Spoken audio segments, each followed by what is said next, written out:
Andhra Paris తెనాలిలో అధునాతన హంగులతో మీకు స్వాగతం పలుకుతోంది ఈ కన్వెన్షన్. వెడ్డింగ్స్, రిసెప్షన్స్, ఎంగేజ్మెంట్స్, కాన్ఫరెన్స్లు, సెమినార్స్ మరియు అన్ని రకాల ఫంక్షన్లకు అనువైన వేదిక.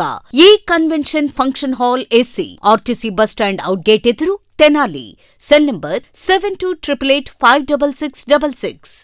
ప్రజా ఫార్మసీ అనే మందుల షాపు మన గౌరవ మంత్రివర్యులు నాదెండ్ల మనోహర్ గారి చేతుల మీదుగా ఓపెన్ అయిందండి. ఇదిగో ప్రతి సామాన్యుడికి అందుబాటు ధరలో నాణ్యమైన మందులు ఇచ్చేస్తున్నారండి. మరి ఆర్డర్ ప్రకారం ఎలాంటి మందులైనా తెప్పించేస్తున్నారండి. ప్రతిరోజు ఉదయం 7 గంటల నుండి రాత్రి 11 గంటల 30 నిమిషాల వరకు ఎప్పుడు తెరిచే ఉంచేస్తున్నారండి. ఇదిగో అల్లో గాంధీ చౌక్ లేదు, అక్కడ నెహ్రూ రోడ్లోనండి.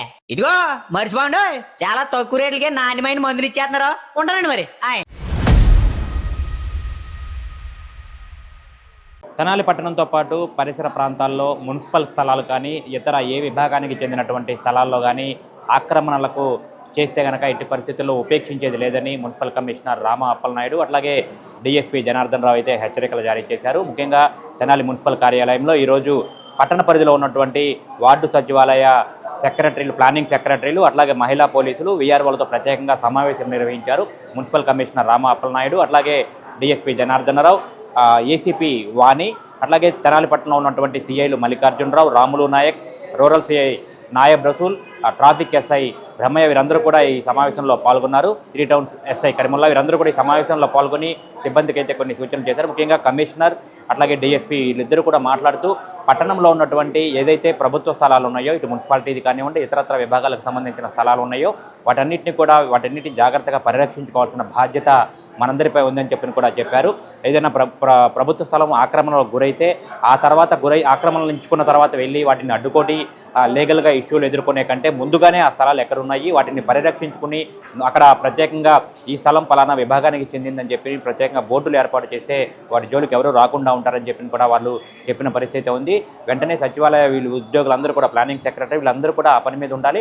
ఎక్కడైతే ప్రభుత్వ స్థలం ఉందో వాటన్నింటినీ కూడా నమోదు చేసుకోవాలి, రిజిస్టర్లు పెట్టుకొని మెయింటైన్ చేయాలి, వాటిలో బోర్డులు ఏర్పాటు చేసే విధంగా లిస్ట్ అవుట్ తమకు ఇవ్వాలని చెప్పి కూడా చెప్పారు. అట్లాగే అనధికార కట్టడాలు కానివ్వండి ముందుగానే గుర్తించాలి. దాదాపుగా ఆ స్థలాలు కానీ అనధికార కట్టడాలు కానీ ముందుగానే గుర్తించి వాటిపై చర్యలు తీసుకోవాలి. కానీ పూర్తి అయిపోయిన తర్వాత వెళ్ళి అడ్డుకుంటే చాలా ఇబ్బందులు ఎదుర్కోవాల్సి వస్తుంది.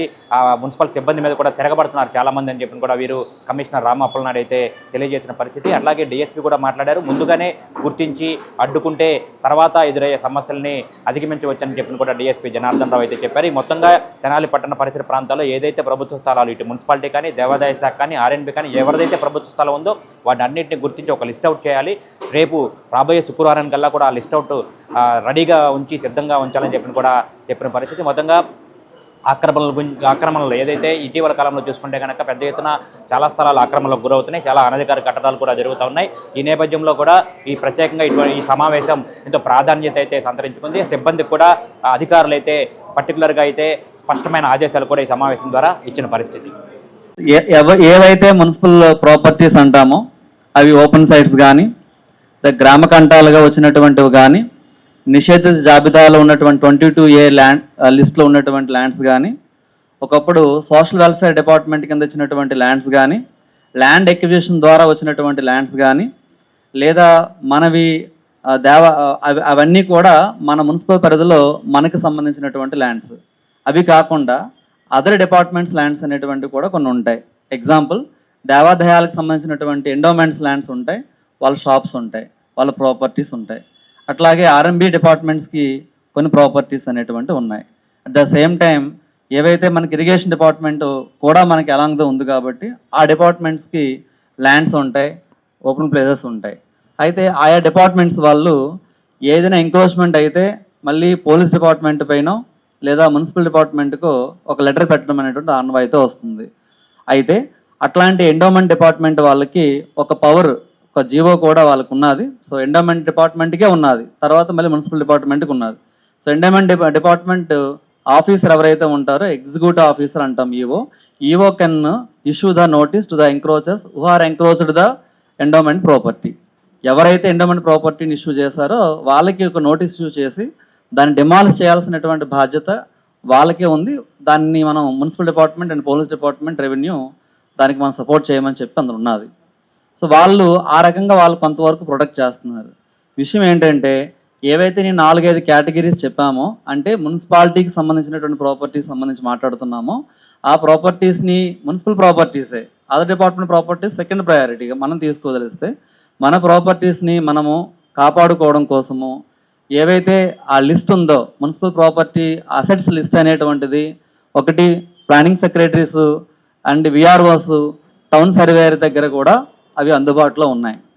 దానికి యొక్క లొకేషన్స్ ఎక్కడెక్కడ ఏంటనేది కూడా ఈ పాటికే మీరు జాయిన్ అయ్యి ఆల్రెడీ 2 years 3 years, కొంతమంది ఫ్రమ్ ద జాబ్ స్టార్టింగ్ దగ్గర నుండి కూడా 4 years నుంచి కూడా ఉన్న వాళ్ళు కూడా ఉన్నారు. సో వాట్ ఐఎమ్ టెల్లింగ్, మీ అందరికీ కూడా మున్సిపల్ ప్రాపర్టీస్ మీ సచివాలయం పరిధిలో ఏంటి అనేటువంటిది ఒక విఆర్ఓకి, అంటే అదే వార్డ్ రెవెన్యూ సెక్రటరీకి, ఒక ప్లానింగ్ సెక్రటరీకి తెలుసు. ఒకవేళ అట్లాగే ఎవరికైనా తెలియకపోతే ఈ రోజైనా సరే అసెట్ రిజిస్టర్స్ తీసుకొని మున్సిపల్ ప్రాపర్టీస్ ఎక్కడెక్కడ లొకేట్ అయి ఉన్నాయో, అది 2 సెంట్లు కావచ్చు, 3 సెంట్లు కావచ్చు, 1 సెంట్ కావచ్చు, 1 సెంట్ కంటే తక్కువైనా కావచ్చు, అవి ఉన్నాయో వాటిని మొదటిగా ఐడెంటిఫై చేయండి. That is the first task. Second one, కొన్నింటికి మేజర్ ప్రాపర్టీస్కి మనకి చుట్టూ కంచె ఏర్పాటు చేసాము, అట్లాగే పార్క్స్ ఏర్పాటు చేసుకున్నాము, అదర్ యూటిలిటీస్, పబ్లిక్ యూటిలిటీస్ సంబంధించి అన్ని ప్రెజర్స్ తీసుకుంటున్నాం. కానీ ఇంకా చాలా ప్రాపర్టీస్కి వాటికి మనం ప్రొటెక్ట్ చేసుకోవాలంటే దశలో ఉన్నాం. ఓన్లీ ఫర్ మున్సిపల్ ప్రాపర్టీస్ కోసం మాత్రం మాట్లాడుతున్నాను. సో వాటికి సంబంధించినటువంటి ప్రొటెక్షన్ అనేటువంటిది ఇప్పుడు జరగకపోతే రాబోయే రోజుల్లో మన మున్సిపాలిటీకి కావాల్సినటువంటి మినిమం నీడ్స్, ఫర్ ఎగ్జాంపుల్ ఒక అంగన్వాడీ కట్టడానికి, అట్లాగే ఫర్ ఎగ్జాంపుల్ ఒక సచివాలయాన్ని కట్టడానికి రాబోయే రోజుల్లో మనకి సైడ్ ఐడెంటిఫికేషన్ అడుగుతున్నది. సో దానివల్ల ఏమవుతుందంటే ఎంక్రోచ్మెంట్ అయిపోవడం వలన దాన్ని రిమూవ్ చేయడానికి కావాల్సినటువంటి ఎన్ఫోర్స్మెంట్ మనం చేయడం రాబోయే రోజుల్లో చేసే కంటే ముందుగానే మనం వాటిని అక్కడ ఎటువంటి ఎంక్రోచ్మెంట్ జరగకుండా ఐడెంటిఫై చేసి, ఆ ఐడెంటిఫై చేసినటువంటి ప్రాపర్టీ యొక్క విస్తీర్ణాన్ని మీరు ఆన్ పేపర్ పెట్టి, సార్ 2 గజాలు ఉంది, పొడవు ఎంత, వెడల్పు ఎంత, ఆ భుజం ఎంత, ఈ భుజం ఎంత, సో కాబట్టి దీన్ని ప్రొటెక్ట్ చేయడానికి కావాల్సినటువంటి ఫెన్సింగ్ మాకు కావాలి, లేదా దీని ఒక బోర్డు ఇక్కడ మేము ఏర్పాటు చేద్దాం అనుకుంటున్నాము, మాకు ఎటువంటి ఒక మంచి బోర్డు, ఒక జింక్ రేగుతో తయారు చేసినటువంటి బోర్డు పైన మాకు ఇట్లా కావాలి, సో దాని మీద మాకు ఈ లెటర్స్ కావాలి, ఆ సర్వే నెంబర్ ఇది, సో కాల్డ్ ఇది అని చెప్పి దాని విస్తీర్ణం ఇది మున్సిపల్ ప్రాపర్టీ, ఆక్రమిస్తే చట్టపరంగా చర్యలు తీసుకుంటాం అని మీ నుండి నాకు ఇన్ఫర్మేషన్ అనేటువంటిది కావాలి. సో ఇప్పటి వరకు మీతో ఇంటరాక్ట్ అయిన సందర్భంలో డిపార్ట్మెంటల్ ప్రోగ్రెస్ కోసం, ఇష్యూస్ కోసం మాత్రమే మాట్లాడాం. ఈరోజు సెలవు పూట ముఖ్యంగా డిఎస్పీ గారు, మేము అండ్ ఎంఆర్ఓ గారు కూడా వస్తారు, అటు ఆయనకు మీటింగ్ ఉండడం వల్ల ఒక నిర్ణయం తీసుకున్నది ఏంటంటే, అర్బన్ ఏరియాస్లో ఉండేటువంటి మున్సిపల్ ప్రాపర్టీస్ కానీ అదర్ ప్రాపర్టీస్, ముఖ్యంగా మన ప్రాపర్టీస్ పైన ఎక్కువగా సమస్య. ఎందుకంటే maximum lands 70 to 80% vacant lands కానీ అదర్ ప్రాపర్టీస్ అన్నీ కూడా మున్సిపల్ ప్రాపర్టీసే, ఖాళీగా ఉండేవన్నీ కూడా. సో వాటిని మనం ప్రొటెక్ట్ చేసుకోకపోతే ఎంక్రోచ్మెంట్ అనేటువంటిది రెగ్యులర్గా అర్బన్ ఏరియాస్లో ఏవైతే మనకి హాలిడే టైంలోనూ ఎట్లాంటి ఉంటాయో, ఆర్ సెకండ్ సాటర్డేస్ కానీ సండేస్ కానీ ఈ టైంలో మనము అక్కడ చేయటం, ఆ టైంలో మున్సిపల్ సిబ్బంది సరిగా అందుబాటులో లేకపోవటము, అవుట్సోర్సింగ్ పీపుల్ అక్కడ గట్టిగా ఎన్ఫోర్స్మెంట్ చేయలేకపోవటము, అందుబాటులో ఉండే పోలీస్ పీపుల్ పైన ప్రెజర్ రావటము, ఆఫ్టర్ దట్ అక్కడ చిన్న చిన్న లా అండ్ ఆర్డర్ ఇష్యూస్ రావటం, ఇవన్నీ కూడా కోయిన్సిడెన్స్ జరుగుతూ వస్తున్నాయి. కాబట్టి ఇకనైనా సరే ఒక నిర్ణయం ఏంటంటే, డిఎస్పీ గారు మేము అనుకున్నది, అర్బన్ ఏరియాలో ఉండేటువంటి మున్సిపల్ ప్రాపర్టీస్ ఏవైతే ఉంటాయో ఆ మున్సిపల్ ప్రాపర్టీస్ సంబంధించినటువంటి మనము ఎన్ఫోర్స్మెంట్ చేయాలి. సో ఎంక్రోచ్మెంట్ అయిన తర్వాత తీయాలంటే కూడా చాలా ఇష్యూస్ వస్తున్నాయి. ఇప్పటికే మనం రోజువారీగా చూస్తున్నాం, అనాథరైజ్డ్ కన్స్ట్రక్షన్స్ పబ్లిక్ అందరికీ కూడా మీడియా ద్వారా చెప్పేది అది. ఈ టైంలో అనాథరైజ్డ్ కన్స్ట్రక్షన్స్ అనేవి కూడా ఎట్టి పరిస్థితులు ఎంకరేజ్ చేయట్లేదు. సో నిన్న ఈరోజు కూడా కొన్ని కన్స్ట్రక్షన్స్ డిమాలిష్ చేయడం జరిగింది. సో అవి కూడా ఇష్యూసే వస్తున్నాయి. అంటే ల్యాండ్ కాపాడుకోవడం ఒక రకమైన ఇష్యూ అనుకుంటే, అనాథరైజ్డ్ కన్స్ట్రక్షన్ స్టాప్ చేయడం కూడా ఒక రకమైన ఇష్యూ. సో అదంతా కూడా మనం ముందుకెళ్ళిన ప్రతిసారి కూడా పోలీస్ పీపుల్ యొక్క సహకారంతో ముందుకు వెళ్లాల్సిన పరిస్థితి వస్తుంది. దీనిని ఆదిలోనే దాన్ని మనం కంట్రోల్ చేయగలిగితే మనకి ఎన్ఫోర్స్మెంట్ ఇష్యూస్ కానీ లా అండ్ ఆర్డర్ ఇష్యూస్ కానీ ఉండవు. దానికోసం మీరు చేయాల్సింది ఏంటంటే, మీ పరిధిలో ఉండేటువంటి మున్సిపల్ ప్రాపర్టీస్ యొక్క identification, that is the first point, based on property register. అది ఎక్కడుందో ప్లానింగ్ సెక్రటరీస్కి అండ్ విఆర్ఓస్ కూడా తెలుసు. మీ దగ్గర లేకపోతే మన టౌన్ సర్వేయర్ దగ్గర టౌన్ సర్వే రికార్డ్ అనేది ఉంది. ఏ ప్రాపర్టీ, ఏ సర్వే నెంబర్, ఎంత విస్తీర్ణం అనేది కూడా రికార్డ్ మెయింటైన్ చేస్తున్నాం. అట్లాగే టౌన్ ప్లానింగ్ ఆఫీసులో, మన టౌన్ ప్లానింగ్ డిపార్ట్మెంట్లో కూడా ఒక బేస్ రిజిస్టర్ మున్సిపల్ ప్రాపర్టీస్కి రన్ చేస్తున్నాం. అది తీసుకొని పోయి ఫస్ట్ ఐడెంటిఫికేషన్ చేయాలి. సెకండ్ వన్, దాని ప్రొడక్షన్కి సంబంధించి దాని యొక్క విస్తీర్ణం కొలిచి దాని ప్రొడక్షన్కి ఏం చేస్తే బాగుంటుందో, అంటే ఫెన్సింగ్ కావాలా, ప్రహరీ గోడ కావాలా, లేదనుకుంటే ఇంకే మెజర్స్ మనకు కావాలనేది రికమెండ్ చేసి మాకు మున్సిపాలిటీకి రికమెండేషన్ చేసి ఇవ్వాలి. That is the second point. Third one ఏంటంటే, మనము ఆ గోడ కానీ లేదనుకుంటే ఫెన్సింగ్ కానీ పెట్టడానికి take some time. So financial approvals అవన్నీ కూడా టేక్ సమ్ టైం. ఈ లోపు మనకి దానిని మున్సిపల్ సైట్గా ఐడెంటిఫై చేసి దానికి చెప్పాలి. ఎంక్రోచ్మెంట్ జరిగితే ఇట్లాగా అది మనము చట్ట ప్రకారంగా land grabbing act and municipal act 2 acts ప్రకారము దాని చర్యలు తీసుకుంటామని చెప్పేటట్టు చేయాలంటే అక్కడ ఒక బోర్డు ఒకటి ఏర్పాటు చేయాలి. ఇది ఇనీషియల్గా జరగాలి. అలాంటి మీకు ఎన్ని బోర్డ్స్ కావాలి, ఆ బోర్డ్స్ మీద ఏ సర్వే నెంబర్, ఎంత విస్తీర్ణము అనేది అది కామన్గా వస్తుంది. ఈ స్థలము మున్సిపాలిటీకి సంబంధించినటువంటి ఆస్తి, ఈ సో అండ్ సో సర్వే నెంబర్లో సో అండ్ సో విస్తీర్ణ కలిగినటువంటి ఆస్తిని ఆక్రమిస్తే ఆక్రమణదారులకు చట్ట ప్రకారం చర్యలు తీసుకోవడం అయినది అని మేము కామన్గా ఒక బోర్డు రాసేటప్పుడు ఆ సర్వే నెంబర్ కానీ, టీఎస్ నెంబర్ అంటాం, టౌన్ సర్వే నెంబర్ కానీ, దాని యొక్క విస్తీర్ణం కానీ, అది చదరపు గజాలు కానీ సెంట్లు కానీ ఏదైనా సరే విస్తీర్ణం కానీ మీ నుంచి మాకు ఐడెంటిఫికేషన్ కావాలి. మెయిన్ ఉద్దేశం ఏంటంటే, ఈ ల్యాండ్ ఏవైతే మన గవర్నమెంట్ ప్రాపర్టీస్ ఉంటాయో అవి కూడా అసెస్ చేసుకుని రెడీగా పెట్టుకుంటే ఒక యాప్ కూడా ఇస్తాడు. జియో కోడ్స్ కూడా 4 వైపులా జియో ఫెన్సింగ్ కోడ్స్ అంటాం, మీకు తెలుసు. సో ఆ జియో ఫెన్సింగ్ కోడ్స్ 4 వైపులా దాన్ని ఫెన్సింగ్ చేసేసి అక్షాంశ రేఖాంశాలతో ప్రాపర్టీని మనం ఆన్లైన్లో పెట్టాల్సి ఉంటుంది. సో రాబోయే రోజుల్లో ఆ మధ్య ఉండేటువంటి ల్యాండ్ అనేది గవర్నమెంట్ ల్యాండ్ అని, మన ల్యాండ్ అని, దాని ఎంక్రోచ్ జరిగితే దాన్ని రిమూవ్ చేయడానికి అవకాశం కూడా ఉంటుంది. పైనుండి కూడా మన జీపీఎస్ కోఆర్డినేట్స్ కూడా వాళ్ళు తీసుకుంటారు కాబట్టి వాళ్ళు సెంట్రలైజ్ నుంచి, అంటే విజయవాడలో కూర్చొనే తెనాలిలో ఈ ఓపెన్ ప్లేసెస్లో ఏమవుతున్నాయి, ఓపెన్గా ఉన్నాయా లేదనుకుంటే ఏమైనా కట్టారా అనేటువంటిది కూడా జీపీఎస్ ద్వారా తెలుసుకునే అవకాశం ఉంటుంది. కాబట్టి జియో ఫెన్సింగ్ కూడా చేయమంటున్నారు. సో అది కూడా మీకు ఉపయోగపడుతుంది. కాబట్టి ఇవన్నీ కూడా జాగ్రత్తగా గుర్తుపెట్టుకొని చేయాల్సిందిగా కోరుతూ, సో దీనిపైన ఇంకొన్ని ఇన్స్ట్రక్షన్స్ అనేటువంటివి ఇవ్వాల్సిందిగా గౌరవ డిఎస్పీ గారిని కూడా కోరుతున్నాను. Thank you sir. ఇప్పుడు ఇక్కడ మనం సమావేశం ఏర్పాటు చేసుకోవడానికి ముఖ్య రీజన్ ఏంటంటే, ఏదైనా ఆక్యుపేషన్ అయిపోయి వాళ్ళు ఒక ఆర్గనైజేషన్, ఒక గ్రూప్ అయిపోయి వాళ్ళు దానికి కావాల్సిన ఫండింగ్ కలెక్ట్ చేసుకొని కన్స్ట్రక్షన్ స్టార్ట్ చేయడం కానీ, లేదా కన్స్ట్రక్షన్ అయిపోయిన తర్వాత మనం ఎవరో కంప్లైంట్ చేస్తే పోయి ఇది మున్సిపాలిటీది అని మనం ఐడెంటిఫై చేసి అప్పుడు పోవాల్సి వస్తుంది. ఇంత సిస్టమ్ మన గవర్నమెంట్ ఇంత సిస్టమ్ డెవలప్ అయ్యాక కూడా మనం ఎందుకు అట్లా దాన్ని కంట్రోల్ చేయలేకపోతున్నాం, మనం ప్రొటెక్ట్ చేయలేకపోతున్నాం అనే వ్యూ మీద ఈ మీటింగు. ఇది ఒక ప్లానింగ్ సెక్రటరీతోనే కాదు, ఒక ఉమెన్ పోలీస్తోనే కాదు, విఆర్ఓతోనే కాదు. ఇప్పుడు ఈ ముగ్గురిని మీ కంబైన్డ్గా ఎందుకు పెట్టాల్సి వచ్చిందంటే, మీరు పోలీసు వైపు ప్రొటెక్షన్ కావాలంటే మీకు ఉమెన్ పోలీసు, మీకు పోలీస్ స్టేషన్లో కన్సర్న్ పోలీస్ స్టేషన్తో కామన్గా వెళ్తూ ఉంటారు కాబట్టి మీరు వాళ్ళు పోలీస్ నుంచి మీకు కోఆపరేట్ చేస్తారు. మున్సిపల్ కమిషనర్ గారితో ఏదైనా కావాలంటే విఆర్ఓలు మీకు మున్సిపల్ డిపార్ట్మెంట్ వైపు, ఇరిగేషన్ డిపార్ట్మెంట్ వైపు, ఎండోమెంట్ డిపార్ట్మెంట్ వైపు మీకు సపోర్ట్ చేస్తారు. అంటే ఒక ప్లానింగ్ సెక్రటరీని ఒక్కడనే కాకుండా ఒకవైపు సిస్టంలో మీకు లెఫ్ట్ హ్యాండ్, రైట్ హ్యాండ్ మీకు 2 షోల్డర్స్ కింద ఇచ్చి మిమ్మల్ని మేము ప్రొటెక్ట్ చేస్తున్నాం. మీరు ఇందులో ఇప్పుడు వేకెంట్గా ఉన్న సైట్లు మున్సిపాలిటీకి సంబంధించినవి ఏదైనా ఏ డిపార్ట్మెంట్, R&B అవ్వచ్చు, ఇరిగేషన్ అవ్వచ్చు, ఎండోన్మెంట్ అవ్వచ్చు, ఫస్ట్ మీరు ఐడెంటిఫై చేయండి. మీ వార్డు వైజ్ మీరు ఐడెంటిఫై చేయాలి. చేసిన దాంట్లో ఏది వేకెంట్గా ఉంది ఆ వేకెంట్ మనం ఫస్ట్ ప్రయారిటీ రేపు శుక్రవారం లోపు, అది ఎవరిదైనా కావచ్చు, ఏ డిపార్ట్మెంట్ అయినా కావచ్చు, అన్నిటికీ కూడా కామన్గా పోయేది పోలీస్ డిపార్ట్మెంటు, మున్సిపల్ కమిషనర్ గారు టౌన్లో, రూరల్లో అయితే ఎంఆర్ఓ గారు పోవాల్సి వస్తుంది. కాబట్టి మనం ఆల్ గవర్నమెంట్ ప్రాపర్టీస్ వేకెంట్గా ఉన్నవన్నీ ఐడెంటిఫై ఇమీడియట్గా చేయటం, వాటికి మనం ఫస్ట్ ప్రయారిటీ కింద బోర్డు పెడతాం, ఇది మున్సిపల్కి సంబంధించింది. ఎవరైనా ఏదైనా దీని మీద అభ్యంతరాలు ఉంటే కమిషనర్ గారి నంబరు, లేదంటే మీ వార్డు సెక్రటరీ నెంబరు, లేకపోతే మా నెంబరు వేస్తే వాళ్ళు ఏదైనా అంటే ఇది మున్సిపాలిటీది, మనం వెళ్ళి అక్కడ ఏది కన్స్ట్రక్షన్ చేయకూడదని ఒక నాలెడ్జ్ ఉంటుంది. నేను ఇప్పుడు టౌన్లోకి వచ్చాక చాలా ఇష్యూస్ చూస్తున్నాను.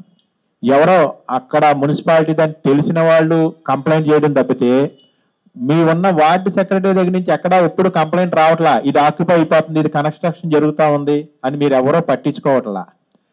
ఆ రీజన్స్ ఏవైనా అయి ఉండొచ్చు. బట్ ఇప్పటి నుంచి కూడా మీరు మీ ఏరియాలో మున్సిపల్ కమిషనర్ గారు చెప్పినట్టు మీ ward wise book register maintain చేయాలి.